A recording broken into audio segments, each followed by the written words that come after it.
All right. Hey, everyone. This is Movies Are Spiritual. We are talking about Galaxy Quest in our first live podcast ever. So, this will be fun. Um, we picked this movie because it's a sci-fi cult classic, and we're going to step into sci-fi soon and stick with that as our main movie type to review. So, this is an interesting film because apparently it didn't do as well right out of the gate when it hit theaters as it was expected to do. Starring Tim Allen and Alan Rickman, Sigourney Weaver from Alien. You would have thought this would be a huge movie, right?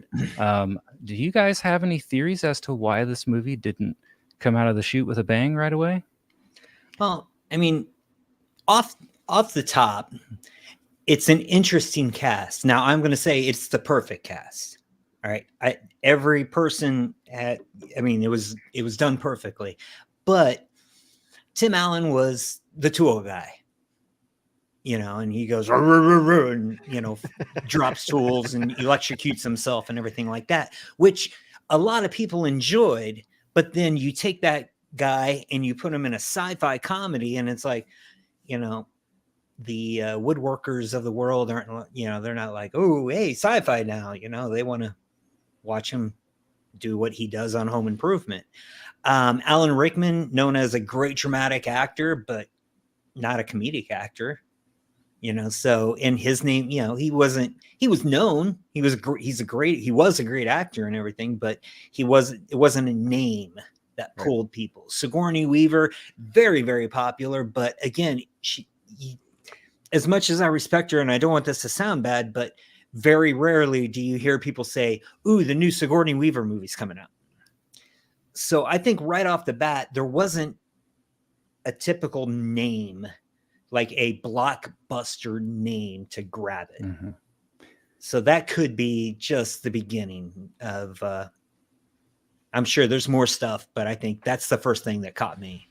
Yeah.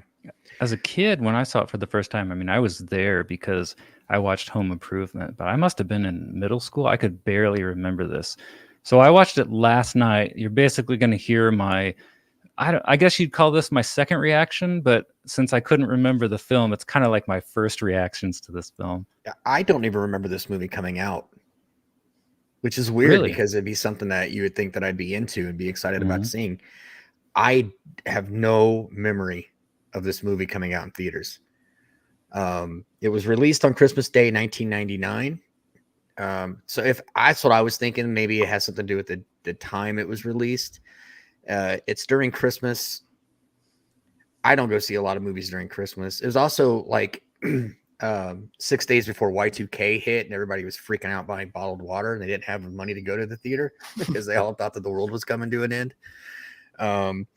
But I didn't see this movie until I saw it with Doug. I moved to Indianapolis, and Doug had it, and he's like, "You ever seen this?" I'm like, "No." And he's like, "You gotta watch this film."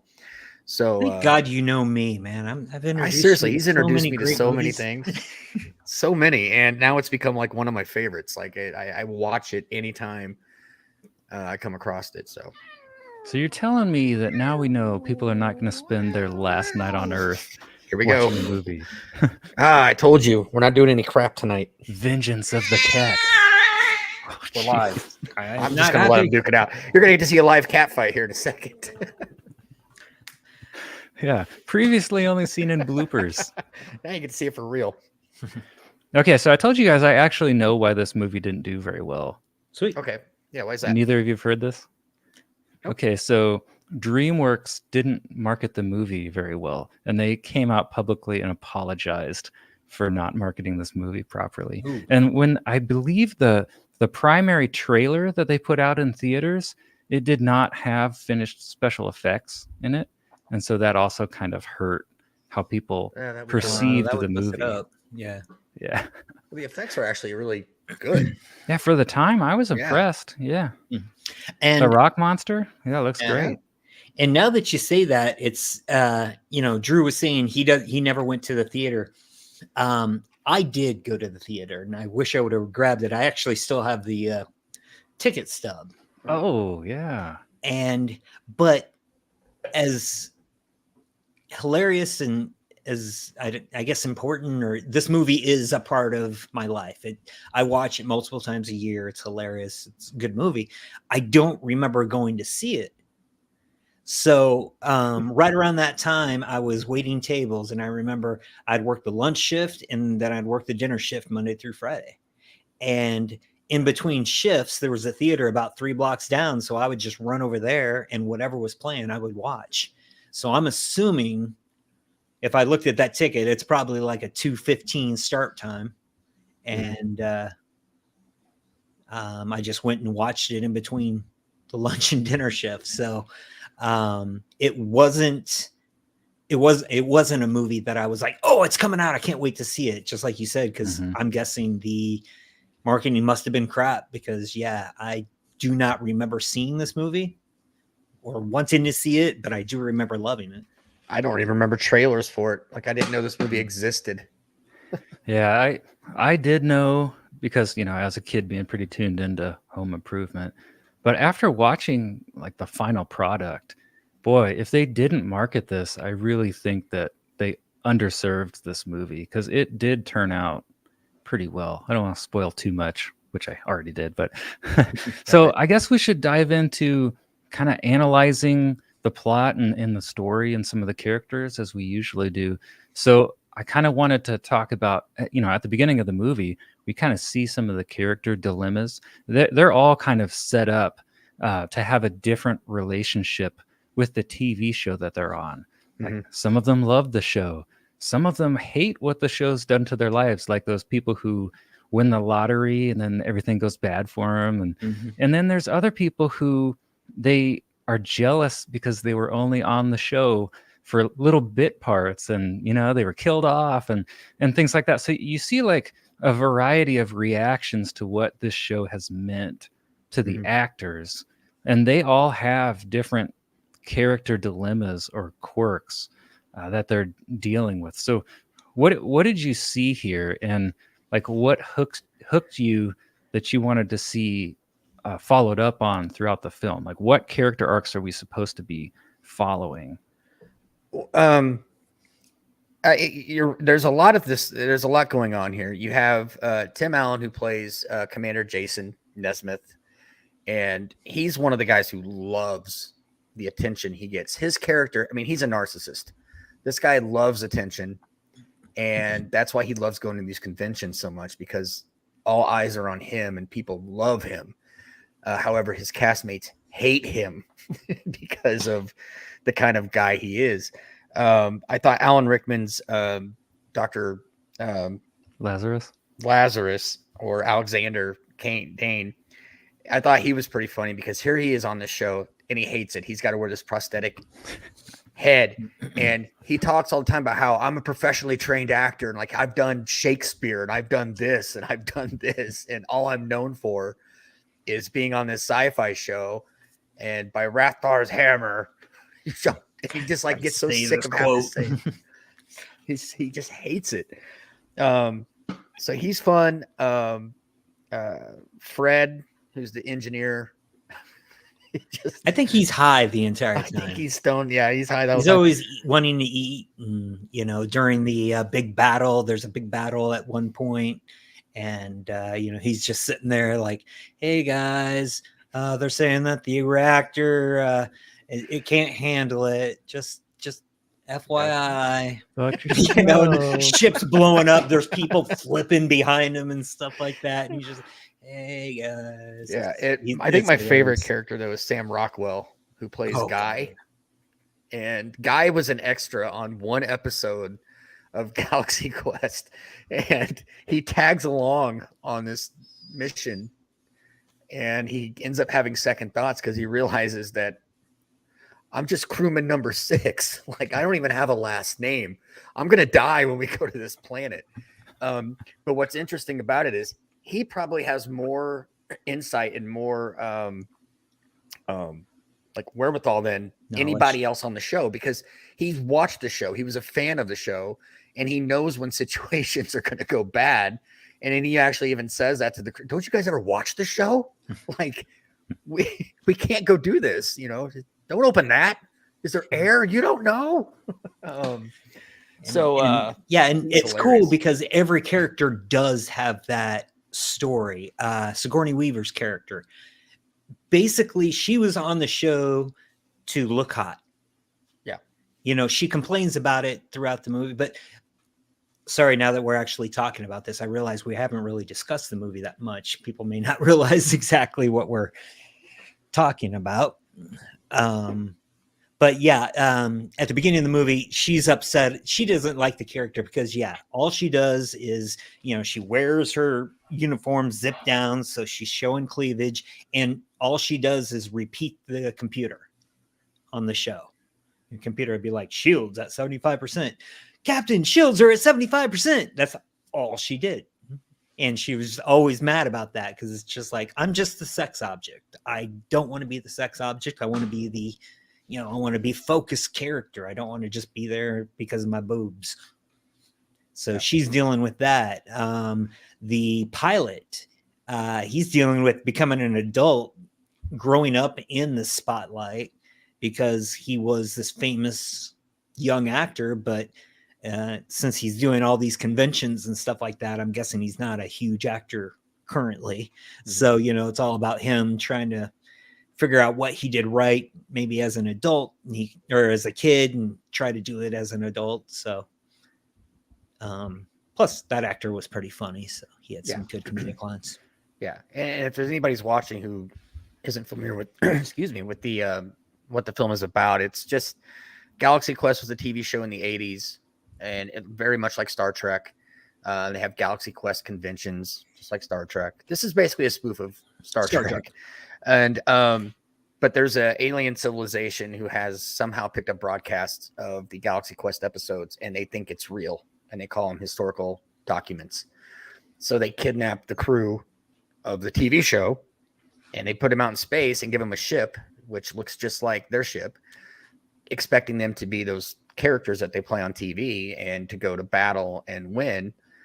And it's very much in the same lines of like Three Amigos. You have actors who get put into a real life situation because of the characters they play. Tropic Thunder was kind of the same way. They did the same thing with that. So it's just these actors are now in space and everything on the ship is designed to what they saw on the show. So it's like they kind of have an idea of how things work, but that's not them. And of course, Dr. Lazarus is not a doctor. He doesn't know anything about being a doctor. All these people are looking to him to like, how do you fix this mental or this health issue? He's like, I'm an actor. I don't know. So that's pretty much the premise of the story, but it's so well done. What were the aliens called? The good ones. The good ones were, I had it and I forgot it. I've watched this movie so much I couldn't tell you. Thermian? Thermian. Okay, so I was going to ask, because later in the movie we find out that the ones on the ship are the only ones left. Like their home planet, they've all been destroyed, I think, by these reptile aliens who show up. Yeah. So my question is, they designed everything in their civilization patterned off of what they saw on this TV show. And they said that's what kept them alive. But then when you find out they're all dead, I wondered, did the TV show give them like some bad advice? Is that why they're all dead? And it's ambiguous, but what do you guys think? I think the TV show saved what was left of them. Okay. The bad guys, whose name I'm blanking on, Ceres. They were, Ceres, he was attacking the Thermians constantly, and he ended up killing them all. But because they picked up these historical documents or videos or whatever, and were able to build and act like the crew of Galaxy Quest, they were at least able to save the Thermians that were on their ship. So, if not for the Galaxy Quest stuff, they would have just died along with the rest of them. Yeah, which is kind of cool in a way that in the movie, excuse me, a TV show helped save all these people. And in reality, I'm not what you would call a Trekkie or a Trek. There's a difference between a Trekkie and a Trekker. I think I'd be more of a Trekker. I watch the show and I enjoy the show, but I don't go to the conventions or anything, but you see a lot of these people and who watch the show and they get so inspired by it that they go off and they do, these really live their life great like things. Right. Yeah. They, and Gene Roddenberry, who came up with Star Trek, he imagined a world where everybody could live peacefully and you can do whatever you want to do. In Star Trek: The Next Generation, they had a blind guy piloting the ship for a while, and he became the head, the chief engineer. So the original Star Trek was the first show to actually feature, an African American lady in a prominent role. So, and a lot of people grew up watching Star Trek and went on to be engineers and astronauts and inventors, and it was all from that show. So you can kind of see it in this movie that here's people being inspired by just a TV show. So this is very similar to how people were inspired to go in the Air Force after watching Top Gun. Then, yeah, that's how Star Trek inspired people to go into a certain field. Right. Wow, that's cool. So Galaxy Quest inspired, the Thermians to build ships and get that technology. So it's kind of what happened with Star Trek, really. Yeah, and the cool thing about it in the story, they actually say this in the movie, that it was the crew's teamwork and love for each other and their faith in each other that inspired them to do the same thing. Friendship through adversity. Yeah, so it wasn't just like, ooh, look at the cool ships and they're going and everything. No, it was the way the crew acted in the TV show, the way it was written, how they were, such a strong team and cared for each other and had faith in each other, that inspired them. So that was, that's, you can say a spiritual moment of the movie, because it wasn't just the technology, it was the faith of the crew. Yeah. Well, I saw that too. Yeah, because they juxtapose like the crew in real life off the TV show set at that point. They are not in a good place in their relationships. No, but not at all. On this TV show, it shows you the ideal. So when I was younger, people get mad at movies because they're like, oh, that's not real and stuff. But there's another way to look at it. It's like the movie shows us like what we could be, or a TV show like this. It showed the actors what they could be if they could just get past some of their own issues, relationship issues and stuff like that. That's a theme that I really liked, because as soon as Mathazar says that in the movie, like your friendship through adversity inspired us to keep going, I'm like, okay, so we're gonna have to see how this actually happens with the crew, because they're really not who they are on set, offset. No, not at all, which is probably the case in most instances too, on most TV shows, I'm sure. But yeah, you can see them all come together when they finally have, the big battle at the end. Jason starts thinking of other people instead of just himself, and Dr. Lazarus, or Alexander, actually kind of embraces the role that he had, because one of the Thermians looked up to him so much, and so he realizes the impact that he's having on people. Sigourney Weaver, really, I don't think that she did anything really much. She got to drop the F-bomb and they covered it up. She was good. They just yeah. I didn't feel like they developed.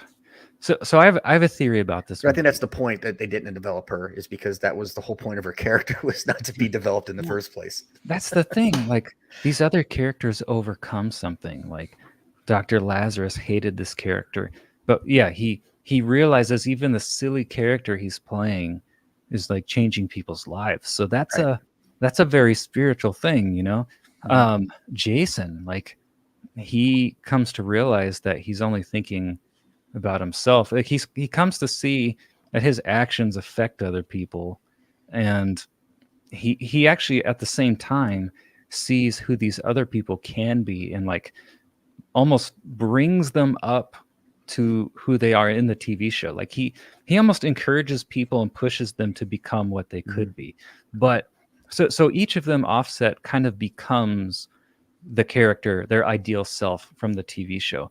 But Sigourney Weaver, though, like all the other characters, their ideal self is like positive, right? Like, but hers, like you said, like she's always complaining about how like she just shows up on set with her blouse like open or something. Like that's what she's supposed to do. Well, by the end of the film, it's like that's what she's embraced, and like parts of her like wardrobe are like blowing off in the explosions. And so I wondered about that because I'm like, everyone has a positive development as a character except for her. She just kind of embraces. Well, she even says, I have one job on this ship. It's stupid, but I'm going to do it. You know? And I think one of the biggest changes is in Fred, because he's so mellow through the whole thing. I like it, when they get sucked into space for the first time and they all land, they're all got these like panic look on their faces. Guy is screaming his head off. And then Fred shows up and he's like, wow, that's a hell of a thing. Like just so relaxed and calm. But he has no confidence in himself when he's supposed to be using the beamer up machine. You know, he's like, that's the exact name of it. Yeah, the beamer up machine. Yeah. The digitizer. And he's like, I can't do this. But Jason tells him, I know you can, Fred. You never missed a line. You've never done this. You always showed up. You always did the work. I know you can do this. And it kind of gave him some inspiration to become.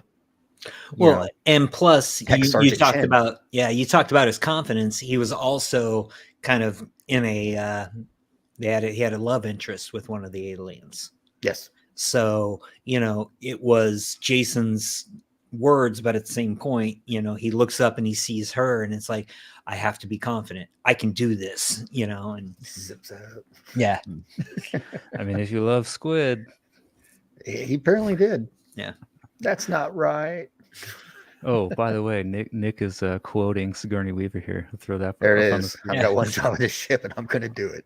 I did love that moment. That was hilarious. Yeah. So I was also wondering, why do you think that if the people on the set, didn't like Jason that much, they didn't really respect him, they had trouble with his narcissism, when they get into an actual situation in space, like they all follow him like he is the captain, and a couple of them do say like, dude, he's just a person, like we don't have to follow him here, we're not on the TV show. So I kind of wondered, and I have a theory, but why do you think that they followed him? Even like apparently they had enough respect for him to do that. Either that or they just fell into their roles. I don't know. Pretty much they just fell into the roles. Yeah, because you were saying, as the movie went on, they were starting to embrace their roles a little bit more. And, when it comes down to it, they are just normal people that have to act like soldiers, like starship people. So they just embrace their roles. And with Jason being Tim Allen's character being the leader, he eventually embraces his role and he feels the confidence and it's like, I know what to do in this situation because the ship is built exactly how we did this for X many years and I can do this. I know what to do and what to tell people. So again, it was him embracing his role, everyone else embracing their role. And it's like, all right, he sounds confident enough. Let's follow that. Mm-hmm. Did you know that that's actually kind of based on a real thing that happens? I've seen Google studies on like traits of leaders and groups, and people tend to follow and vote for people with narcissistic personalities. So I kind of saw that in this movie. It's like there is something about them. Like, yeah, they have confidence, they know what to do, so they follow him. But so I guess you see the upside and the downside of that kind of character. But he does. Do you think he grows out of it by the end of this film? I think so. Yeah, I felt like he did too. Yeah, I think he became more of a I think he appreciated his cast members a little bit more. I think he stopped looking at them as coworkers and more of friends. Because, I mean, kind of what I get from him from the beginning of the movie is he's probably doesn't have a lot of friends. He seems like he's kind of by himself because of the way he's put everybody off with attitude. So I think here's a chance for him to actually maybe gain some respect from, his coworkers who he's seeing all the time at these conventions. And so I think he definitely has a big change in his overall demeanor. Mm-hmm. Yeah. I think I saw that too. And it was interesting to see him on that planet. They were trying to find some kind of mineral or something to power the ship, right?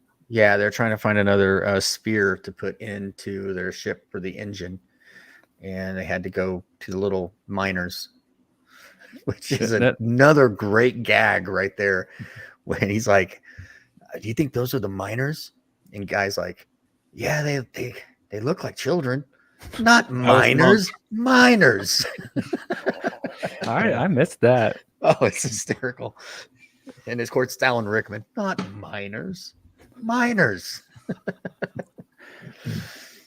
Yeah, that was a scene where he had to actually rely on somebody else, probably for the first time. So yeah, and he does the sacrifice. Like, he makes sure everybody's on board the ship to take off with the beryllium sphere, and he's left behind.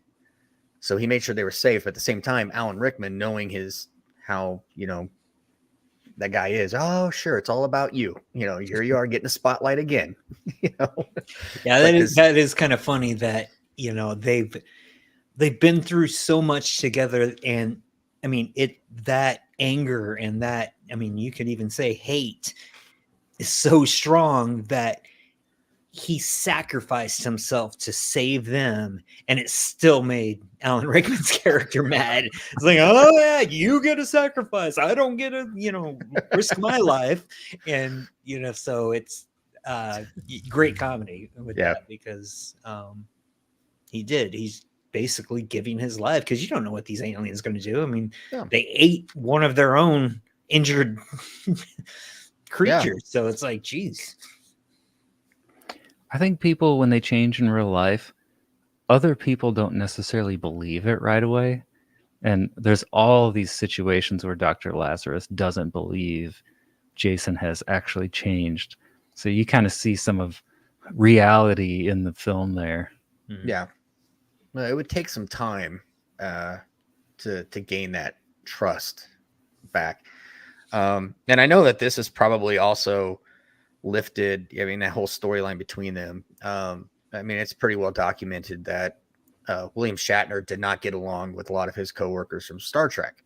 Leonard Nimoy and him had a falling out at one point. George Takei, I think, hates his guts. And because he was a scene stealer and he got all the best lines, and, but the contrast on that is what makes him different than Nesmith in this movie is, for the longest time, William Shatner did not like really going to Star Trek conventions. He wanted to move on and do other things, and the other cast embraced it. So that's kind of the difference in this, but they definitely had their share of bickering and fighting and stuff like that. So I think that's where this movie kind of pulled that from. Yeah, I mean, there's a great Saturday Night Live bit, I want to say late 80s. Yep. With William Shatner. And it's pretty much this movie in a 3-minute short, where he's at a convention and people are asking him these questions about the ship and about, why can you do this? And finally he just snaps. He's like, don't you get it? It's fake. It's all fake. None of it's real. He's just going off on the crowd and everything like Tells that. him to get a life. Yeah, why don't you get a life? Just, if you look this up on YouTube, it's hilarious. And then you see this guy run up on stage and whisper something into his ear, and he's like, and scene. All right, so that was from season 2, episode 7, where my mind was taken over by a Clitorian, blah blah blah blah, or so whatever. And and then the crowd's like, oh, yay, and everything like that. But you can see that he changed it at the last second. But that's kind of what this movie is based on, at least to start off with, is how, this is the only way they can make money. They're not getting parts anymore because they're known as the chick who repeats the computer, or the dude who wears the weird skull cap thing and says, by Grabthar's hammer. He doesn't get to do the roles he wants. The kid growing up, that's all he was known for, was the pilot. So these people are bitter because they can't do what they want to do. Everyone wants to be, Tom Cruise, Tom Hanks, Tom Hardy, Tom Hiddleston, any other Toms out there. There's a lot of famous Toms.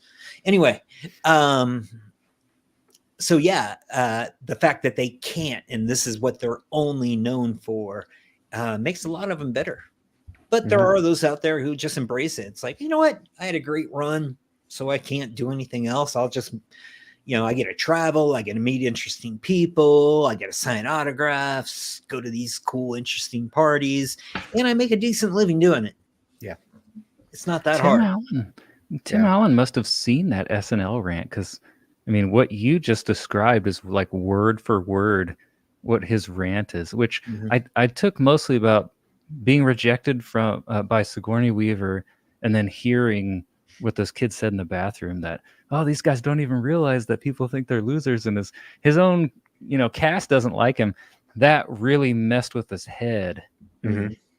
Yeah well, Justin Lin, he looks so young.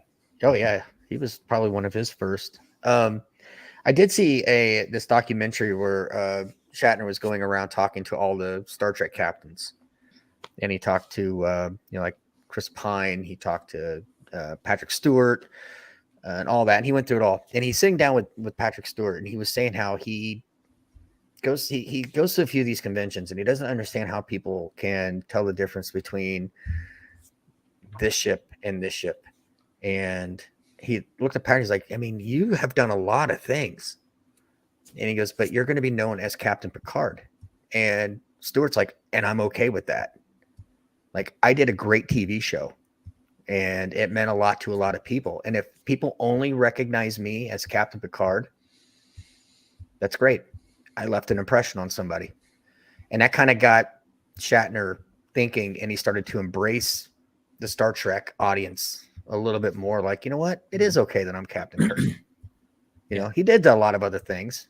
Yeah, that's the thing. He's a great actor. Yeah. William Shatner, he did that lawyer show, Boston Legal. That ran for a good 5 or 6 years. He was the main star of that. What was the cop thing with Heather Locklear? Oh, yeah. I'm blanking on it.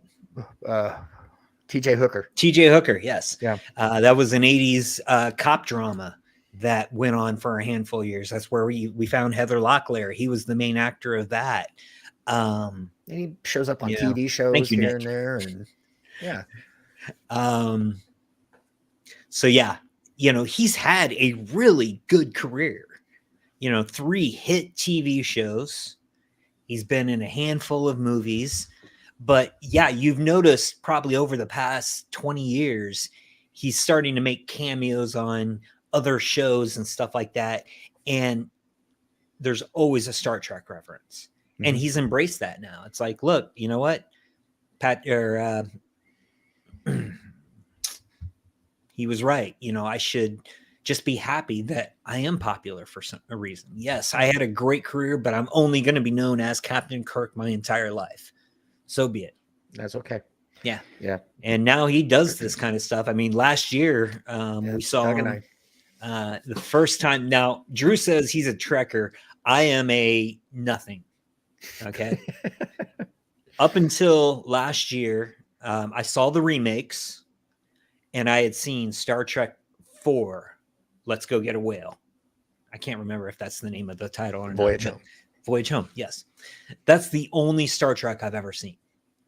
So it never, actually, it's a really cool story. So we're live. What the heck? So growing up, I was a Star Wars fan. Star Wars came out in 77.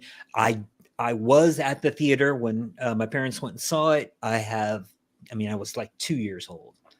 So I think I have some flashes of memories being there, but I'm not sure. Empire came out in 80. I saw that. I remember going to see that. You know, I had the toys, I had the clothes, I had the bed sheets, I had the poster, I had it all. And then I see the trailer for Star Trek 2. And it's like, ooh, another sci-fi movie. I'm going to go watch that, right? So my dad takes me. We get to the theater, and I am so psyched for this and everything like that. And God bless my dad. He walks up and looks up, and he's like, ooh, Rocky 3's playing. We're going to go watch that instead. And I am so mad. It's like, I am so into Star Wars and I want to see this new sci-fi thing. I was crying, you know, I was probably 6, 7, 8 years old, right around there and everything like that. And we walk out of Rocky 3 and I am psyched. I'm like, yeah, Rocky, let's do this. Never saw another Star Trek movie again. Up until last year when the guys finally drugged me out and we went and watched Star Trek 2, The Wrath of Khan. And it was really good. I enjoyed it. But and what was the best part about it? William Shatner was there. Yep. William Shatner was there and he came out and spoke afterwards. And he's hilarious, by the way. Oh, that was so good. He is so funny. Yeah, of course, a guy like him's got a million stories. So, 90. I mean, he probably talked for a good hour and a half. Yeah. Afterwards. And he could have talked for another 4 hours and I would have sat there and listened to the whole thing because he was good. He's very, very good. So, but yeah, the fact that he embraces that now, it kind of parallels Jason Nesmith's character. You know, I mean, he did it in a much shorter time, but it was like, you know, he was embracing the popularity at the beginning of the movie. That's all, you know, he wanted to party, hook up, and use the fame from this to be who he is. But now throughout the movie and towards the end, he now embraces the character and wants to be a good person like the character. Yeah, he actually embraced that line. Was it never surrender, never give up, or never give up, never surrender? Yeah, they said it at the beginning, and then he sees his own character say that while he's watching an episode, while he's kind of grieving, he's drinking his Jameson or whatever it is. And so that's the second time it was in the film, but it's when he's down. So you knew like that was going to be a key line or theme. And then by the end, I mean, that's what he is. Like he's now the good things of the character. He's not just there for fame, like you said. So. Yeah. And you guys who are watching, if you guys have any theories or comments on Galaxy Quest, put them in the comments. We'll throw your questions up on the screen. We'll talk about them. Yeah. And one thing I did notice, I wanted to know if you guys noticed this. Did you notice Tim Allen? Like he basically like perfected the Captain Kirk pose in the captain chair. I mean, was he modeling that off the show? It looked like it to me. Oh, I'm sure he was. I'm sure they had to have some kind of inspiration for him, the way he conducted himself. Yeah, I would think so. Yeah, he played that character just like William Shatner, it felt like. And I'm not saying he was Captain Kirk. I'm saying he was kind of William Shatner, you know, the way he spoke at conventions, stuff like that. But even as a character, you know, I mean, at the time, he was probably mid-40s when this movie was shot, and he was in good shape. You know, this is a character who plays a woodworker who has a TV show. You know, he doesn't need to be in good shape, but you know, he knew that, you know, again, William Shatner in the original Star Trek TV show, they always made jokes about how his shirt would always come off. And William Shatner was in decent shape. He kept himself in decent shape. Yeah. At the end of the movie. Yeah. Yeah. I mean, they even make a comment of that, you know, when he gets beamed back up to the ship, the first thing Dr. Lazarus says is, well, I see you managed to get your shirt off again. You know, that's kind of the running joke.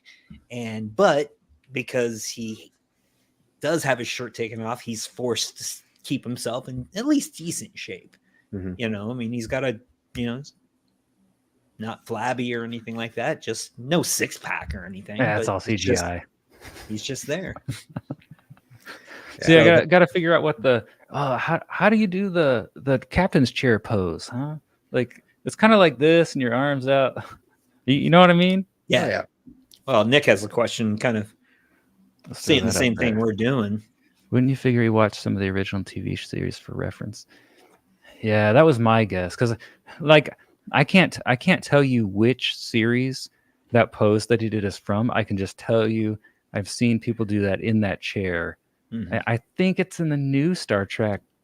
Yeah, where they kind of sit up, almost turned a little bit. Yeah, and it's like Something got his like elbow that. out. Yeah. It's a signature move. Yeah. And it will be forever, probably.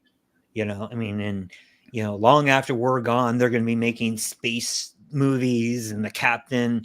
And, you know, if the captain comes and sits, you know, the TV show, The Orville, you know, Seth MacFarlane, he would sit like that when he was in the ship or in the captain's chair, you know.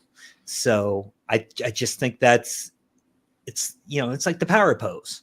You know, it's like wearing the red tie to the business meeting. It's, you know, it's like that. You know, I think that's just going to be the way captains sit in a space seat forever, long after, you know, everyone who did this. But good question, Nick. Thank you. Yeah. I got one. How did Captain, or how did Dr. Lazarus's character compare to his like Star Trek counterpart? Because I didn't remember him in this movie, and when I saw him at first, I'm like, oh, I'm glad he's here. He's playing basically Professor Snape, Harry Potter, in this film. Yeah, he. I think he's supposed to be like Spock, basically. Well, he's kind of like Spock, but Spock wasn't the Doctor in the original series. That was McCoy. McCoy was kind of grumpy all the time. But he was really good friends with the captain. They didn't have that. But I'm thinking he's kind of a little bit more like Spock because of the alien part of it. But if he was going with McCoy, he definitely a little snarky. So he was very similar in that aspect of it. Probably had a little bit of both characters in there.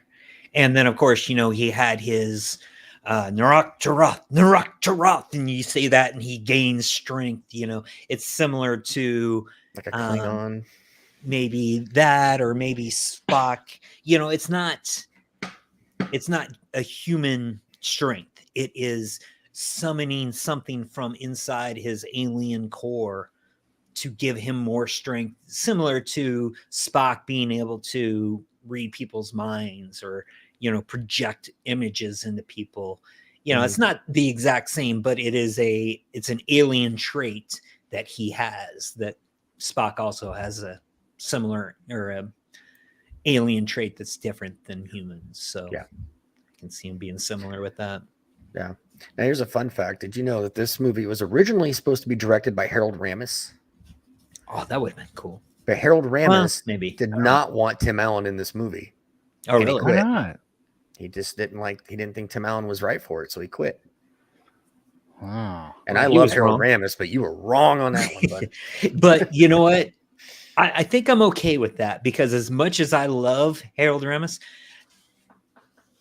I don't think the comedy would have been the same. I don't know if it would have been shot the same. You know, if you look at Groundhog's Day, which we just did, and kind of compare it to that kind of comedy compared to what Galaxy Quest comedy was, it's different. They're both very intelligent comedies, but the laughs feel a little bit different, I think. Yeah. So, although it might have been interesting to have Bill Murray as the captain. Sort of see that. He could have done anything. So, well, I was reading, I think like Robin Williams was originally they thought about that, but he ended up going to Bicentennial Man, so they couldn't get him. Well, I think Eddie did that. Yeah. I've never seen it. Now, as for casting, this was something that we discussed before this, and I think this would have been the best cast possible for this movie, is to actually take the cast of Star Trek: The Next Generation and put them in this movie playing,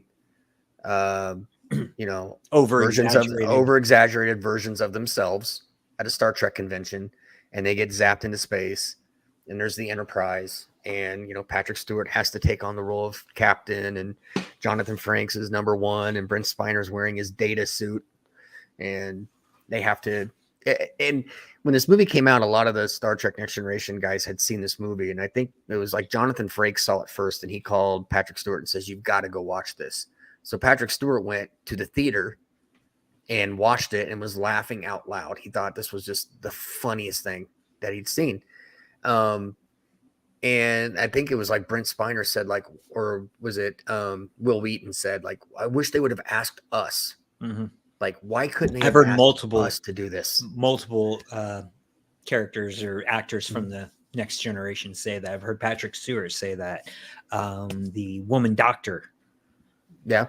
I never watched it. So, Gates, McFadden. Yeah. I mean, depending on how you feel about her or not, back in the day, I mean, that would have been hilarious to see Whoopi Goldberg trying to, be her character, the psychic, if I remember right. She was some kind of psychic or something. Kind of, yeah. Or whatever she did. But yeah, she was kind of psychic. Was she kind of? I thought she had some kind of mental powers or something. I don't know. Yeah. But her trying to play that role, as Whoopi Goldberg, back when she was, she was hilarious back in the day. But this would have been one of the best Star Trek movies ever if you would have had those guys playing themselves. And even now, I think they should go ahead and do it. I mean, this movie is over 20, Galaxy Quest is over 20 years old, and I would love to see this, I would love to see a sequel, but unfortunately Alan Rickman has passed, so you can't recast that. And his character was so pivotal in this movie, you can't just write his character off. Right. So Galaxy Quest, sad to say, is done. Unless they, CGI Alan Rickman into it like Grand Moff Tarkin and Rogue One or something like that, but that would look bad. So yeah, I say, you know what? Do it. The cast is still around for Next Generation. Do it. Yeah, why not? Change the story around a little bit, make it something different, but still have the same concept where these aliens saw them, and I mean, people would love it. It would be great. It would be so good. Did you see the change.org petition I sent you guys earlier in the day? Yeah, rated R version of this. They say there is an R-rated cut in the vault, and the petition is to get it released. I heard they did a lot of improv in there and everything like that, and I can see him messing around, but Drew mentioned it earlier. There's that scene where her and Sigourney Weaver and Tim Allen are going through, and they're trying to get to the button to press it to stop the self-destruct, and they come to the chompers, and there's fire and everything, and her character goes, "Forget that!" But I mean, they didn't even try to hide it. No, you can see the lips. You know what she said. Say the F-bomb, and yep. So, and even with a PG-13 movie, you're allowed, I think, one or two. Yeah. Yeah, but this was PG though. Well, they would have got a PG-13 had they put that in. Yeah. I figured they were probably nervous about going R with this movie because it would, Tim Allen at that point. I don't know. I know he's done R-rated movies later, but I wonder if they were afraid that'd cut the audience in half. He was doing a TV show. He was Buzz Lightyear from Toy Story, so he probably didn't want to go too deep into that. Plus, you are kind of alienating some of your audience that you would Mhm. want to watch, maybe want to watch this. Home improvement audience. Yeah. And there's a good amount of comedy that kids could enjoy this. So they probably, it was probably a business decision they were looking at. It's like, look, if we cut out the cussing, we can make this PG, and that might pull more people to the show. Mm-hmm. Yeah. My daughter watches this, and it's, so if there was just nothing but swearing and it was Deadpool, obviously she's not watching this movie. Oh, so, you don't let your daughter watch, your little girl watch Deadpool? I can't imagine. And keep in mind, this was, it's still the 90s when this came out. Rated R movies, they weren't your blockbusters. No, I mean, that changed around the time Wolverine or X-Men, what the third Wolverine movie, right? Maybe, probably right around there. I mean, if you think about it, back in the day, what was The Passion? Mel Gibson directed about Jesus. That was the highest grossing R-rated movie ever until Deadpool, I think. So, and that made, I want to say, maybe 400 or 500 million, which is good, but it's not amazing like everyone else. It's like Star Wars, every Star Wars movie is made over $1 billion. Avatar, things like that. They've made billions and even higher, $900-800 million movies. Those are all PG-13 movies. Not until just recently, probably in the past maybe 10 years, rated R movies were being more accepted, or more people started going to them. But of course, it's the Gen X and older millennials that are doing that, because, movies were big. Movies have always been big, but the whole theater concept really blew up in the 80s. I think we talked during the Exorcist podcast. This is 1974. Some people had to drive 4 hours to get to a theater so they can wait in line for 10 hours to see the movie. Wow. Nobody has to do that now. I mean, even if I lived in, unless you live in Alaska or something like that, you live in Kansas, there's plenty of theaters everywhere. If there's very few places where people will have to make travel plans to go see a movie. Right. So we grew up going to the theater a lot more than our parents did. So we tend to want to go to theaters more to watch these movies. So as we grow up and we became adults, rated R movies we can now go to, we'll pay to go see those in the theater as well. At least up until recently. I think the pandemic has totally messed up the movie market, but we don't need to get into that. Yeah, sooner or later. Yeah. So that's probably why they stuck with the PG. But I think now, like you said, with all of us being adults, if you dropped a rated R version online or a DVD or something like that, it would sell well. I would love to see how they switched it up. It's not that I need the swearing or I want the swearing, but it could switch up maybe some of the story or some of the dynamics between a couple of the characters. So yeah, I wonder if it almost make it worse. It may. You know what I mean? Very well may. Like, maybe that's why they don't want to release it, because it's like, oh, we got something so good here. Why do we need to drop some F-bombs in it to change it? Right. I mean, it was pretty solid all the way through. I never got bored. I mean, it never drags. Every character has their moment, and and it holds up. I mean, being as old as it is now, and it still holds up. It's not dated. It doesn't feel, the jokes aren't, lame anymore. As many times as I've seen it, I still laugh hysterically when I watch this movie. It's just so funny, and the deliveries are so great. Sam Rockwell, he was at his best in this movie. I mean, don't open that. You don't know if is there air? I can't even do it. I'm laughing, but just like you said, the way he delivered his lines were just perfect. I'm doing the captains. I just realized that I am doing the captains. Yeah, that's it. Without even knowing it, I'm just doing it. That's what I was trying to figure out earlier. Yep. So, well, great movie. Before we get into our final thoughts and recommends, now would be a good time if you guys have any questions who are watching, drop them in the comments. We'll throw them on screen, talk about them. So, what are your guys' final thoughts? I mean, I think we've kind of spoiled it, but as a formality, do you recommend Galaxy Quest? No. I mean, yes. Who should watch this too? Yeah. Yeah, it's, it's, and like you said, it's PG. So, we made references, it's like the monk character, I can't remember the engineer, he was high the entire time. Well, they never say that. No, he's just really relaxed. Just always eating, and he's always very relaxed. That didn't register with me until you said it, but now I'm like, I was like, what is up with that guy? It's like, when they all got beamed up to the ship, he's over at the vending machine. Hey, anybody got any change?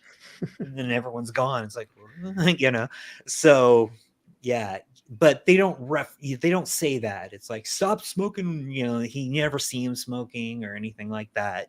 So it's very kid friendly.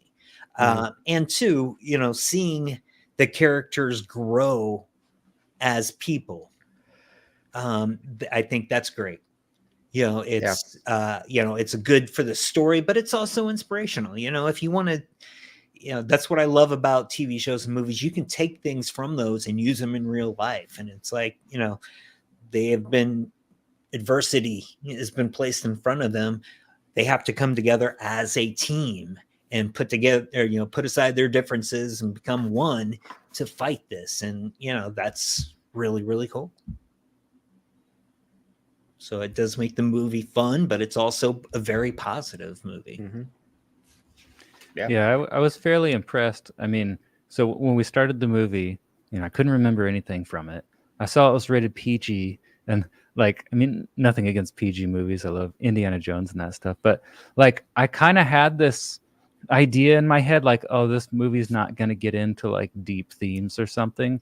But no, I was wrong. This is not aimed at kids. Anyone can watch this. Mm-hmm. So I did really enjoy it. Like, I could spot the character setups right from the beginning, the dilemmas, and most of them, like all of them, were pretty satisfying to watch. Sigourney Weaver again got the short end of the stick. It's kind of funny, but it's like today they would do something with her character probably rather than make her embrace like being a joke. It was still the 90s, so so that's a very 90s. Well, that's how it was on those shows anyway, It's very true. One thing I did want to point out, we haven't talked about him much, was Justin Long's character.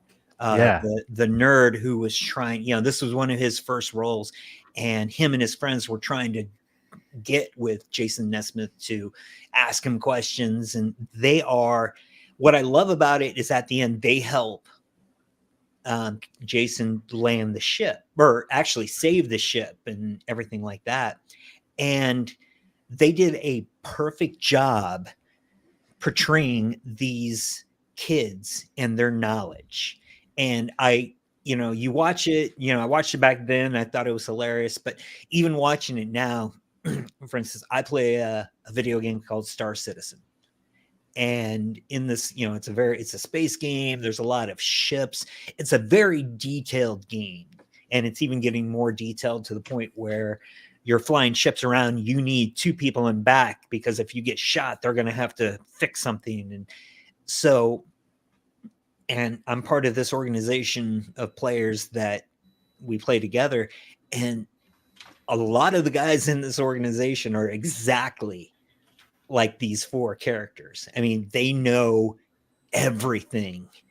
I just enjoy flying around and shooting things and stuff like that. And they're just like, okay, in this ship, you got to get this system. And, if you don't use this system, this thing's going to do this. And the fact that they know this stuff amazes me, because I have no desire to know that much stuff about this game. But there are people out there like that. and the fact that he brought his crew together, the 4 of them, and each of them had a certain aspect of the show that they knew. And it's like, oh, well, we need to get so-and-so on the call as well, because he knows sections 6 through 8 way more better, more better. I talk good speak. They know sections 6 through 8 much better than I do. So they bring everyone on. So I thought they portrayed them very, very well. And they weren't the typical, Revenge of the Nerds nerd. They were just kind of geeky and, the way they acted and everything like that. But they were part of the solution. They were also part of, they were part of the crew. They were the heroes. They helped, so that was really cool how they portrayed them as well.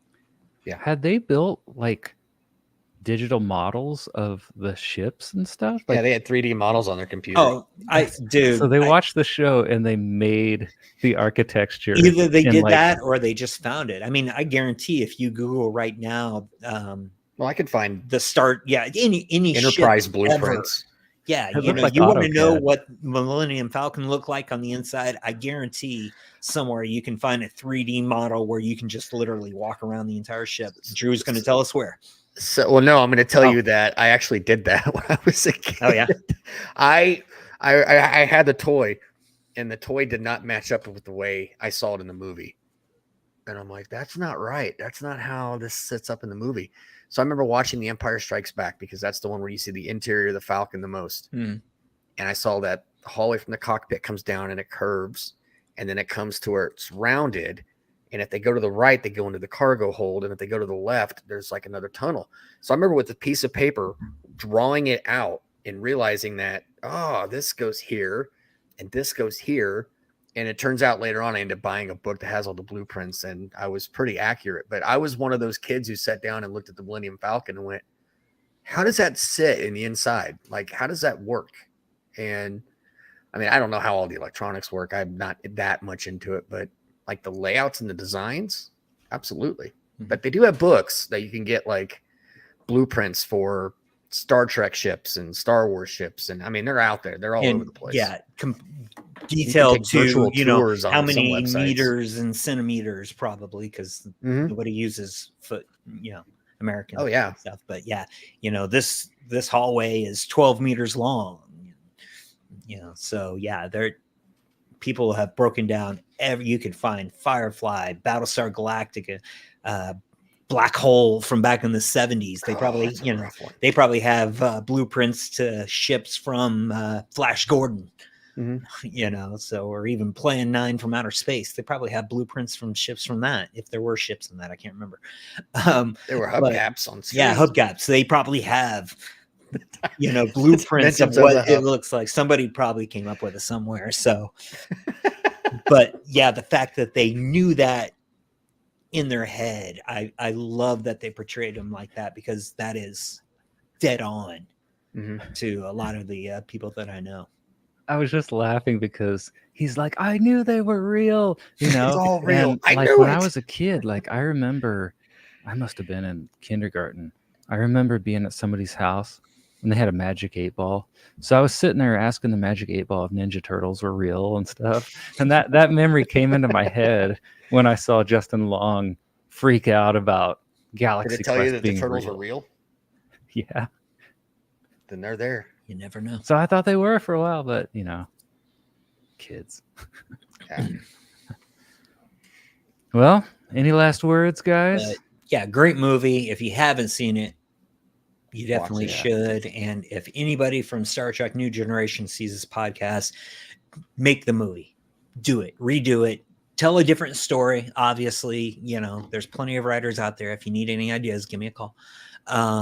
But yeah, I would love to see. I mean, like I said, I never watched The Next Generation, but I love Patrick Stewart. Will Wheaton was in my favorite movie of all time, The Last Starfighter. So of course, that's great too. I'm sure they would just have a blast. Oh yeah, doing this, and everyone would love to see it. I mean, that would be blockbuster, 100%. Yeah, I definitely recommend it to sci-fi fans, comedy fans, just an all-around It's kind of a genre. What do you call it? It's a crossover movie, kind of. Yeah. So yeah, comedy, sci-fi. Very good. It's all there. Well, we are going to cover Dune soon, and the new Dune. So you'll look for that early March. We're kind of experimenting with this live stream format. We might do it more. So if you like it, let us know, and we might start hopping on here regularly, semi-regularly, to hang out with you guys and do some Q&A and talk movies. So Dune is going to be an experiment because we're going to do a hybrid podcast documentary format. So that'll be fun. Look out for that. All right. Well, Cool. Thank you all for joining us. Good to see you, Nick. Haven't seen him in a while. So. Definitely. See you guys later. Fire up the All computer. right, have a great night, guys. Play games. How do we stop this?